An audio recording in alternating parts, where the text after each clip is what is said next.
ঝিনাইদহের মহেশপুর উপজেলার চাপাতলা গ্রামের রিনা আক্তার মনিরা চোখে তার স্বপ্ন একদিন পুলিশ অফিসার হবে, কিন্তু সেই স্বপ্ন থমকে গেছে স্কুলের প্রধান শিক্ষকের কথিত নিজস্ব আইনের সামনে।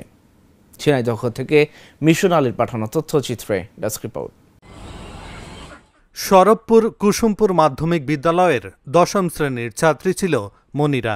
ছোটবেলা থেকেই পড়াশোনায় মেধাবী, কিন্তু ৩ বছর আগে বাবার মৃত্যু, সংসারে অভাব-অনটন আর সমাজের চাপ মিলিয়ে ৩ মাস আগে কিশোর বয়সেই বিয়ের পিঁড়িতে বসতে হয় তাকে। আমার স্বপ্ন ছিল পুলিশ হওয়া, কিন্তু আব্বু মারা যাওয়ার কারণে সে স্বপ্ন ভেঙে যায়। পরিবার থেকে বিয়ে দেওয়ার কারণে ২-৩ মাস স্কুলে অনুপস্থিত ছিলাম। গত ২০ তারিখে আম্মুর সাথে স্কুলে যাওয়ার পর প্রধান শিক্ষকের অফিসে গিয়ে স্যার বলছে যে বিবাহিত মেয়েদের ক্লাস করতে দেবে না। তারপর আম্মু অনেকবার অনুরোধ করলে তাও স্যার মানলে না, বলছে বিবাহিত মেয়েদের ক্লাস করতে দেবে না। তারপর বান্ধবীদের সাথে ক্লাসরুমে গেলাম, গিয়ে স্যার নাম ডাকছে। স্যার নাম ডাকার পর স্যার আমাকে বললাম বেরে জাতি বেরোনি এখনো।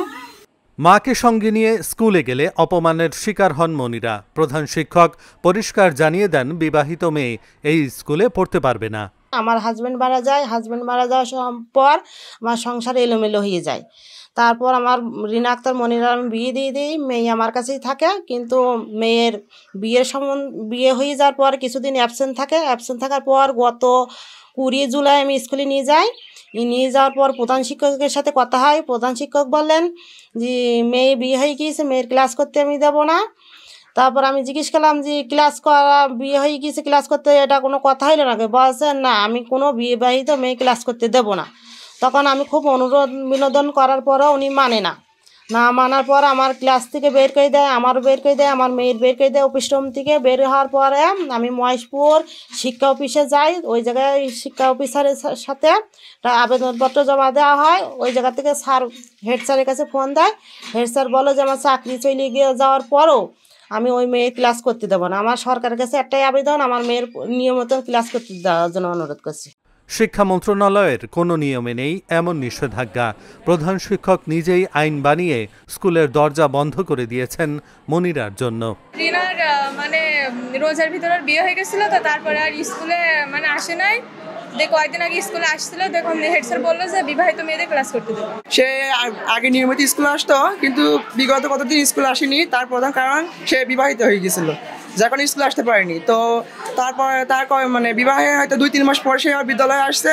আসার পর সেখানে আমাদের শিক্ষক যখন তাকে হাজিরা নেয়, তখন সে হাজিরা নেওয়ার পর সে উপস্থিত দেয়, কিন্তু হেড স্যার তাকে ক্লাসে গ্রহণ করে না। তার কারণ হচ্ছে সে বিবাহিত হয়ে গেছে, যার কারণে এটা গ্রহণ করছে না। তো হেড স্যার বলছে যে আজকে বিবাহিত মেয়েরা স্কুলে গ্রহণ করতে পারবো না। স্কুলের প্রধান শিক্ষকের কাছে বিষয়টি জানতে চাইলে তিনি বলেন, অভ্যন্তরীণ আইন করে এই সিদ্ধান্ত গ্রহণ করা হয়েছে। যে সকল মেয়েদের চলে যাবে অথবা যারা বিবাহিত হয়ে যাবে তাদেরকে আমরা ক্লাস করতে দেবো না, এটা হচ্ছে আমাদের অভ্যন্তরীণ একটা সিদ্ধান্ত ছিল। এই সূত্র ধরেই আমি কিন্তু তাদেরকে বলেছি যে আপনাদের আমি এই ক্লাস করতে দিচ্ছি না, আপনারা বাড়িতে লেখাপড়া করেন, আমি পরীক্ষা দিতে দেবো। ও মেয়ে এসেছিল, মেয়ের মা এসেছিল, উনি বলছে যে আমার মেয়েকে আমি বিয়ে দিয়েছি। তখন তো বিয়ে দিলেন কেন, আমাদের জানালেন না কেন? আপনি বিয়ে দিয়েছেন। বলছে বিয়ে দিয়েছিলাম, সংসার করবেন। আমি তাহলে সংসার করান, তাহলে আমার স্কুলে বলছে আমার স্কুল মেয়ে পরীক্ষা দেবো। ঠিক আছে, পরীক্ষা দিতে দেবো আমি। তো আপনি রানিংভাবে আমি ক্লাস করতে দিতে পারছি না, আমাদের অভ্যন্তরীণভাবে একটা সিদ্ধান্ত আছে। এই বিষয়ে আমাকে বলেছিল যে আমার বলছে সে আমার ভাই করেছে, ভাই আপনাকে একটা অভিযোগ করেছে এই মেয়ে একটা বিষয়ে। আমি তখন বললাম ভাই আমাদের অভ্যন্তরীণ একটা সিদ্ধান্ত আছে এবং স্কুলের সার্বিক শৃঙ্খলা রক্ষার জন্য আমি তাদেরকে ক্লাস করতে দিতে পারিনি। মনিরা ও তার মা বিষয়টি লিখিতভাবে জানিয়েছেন উপজেলা শিক্ষা অফিসে।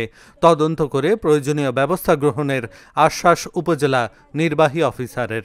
এই বিষয়টা আমি শুনেছি, তো এই বিষয়টা সম্পর্কে আমি উপজেলা মাধ্যমিক শিক্ষা অফিসারকে অবগত করেছি এবং আমরা এটা তদন্ত করব। তদন্ত করে আমরা অবশ্যই ব্যবস্থা নিব।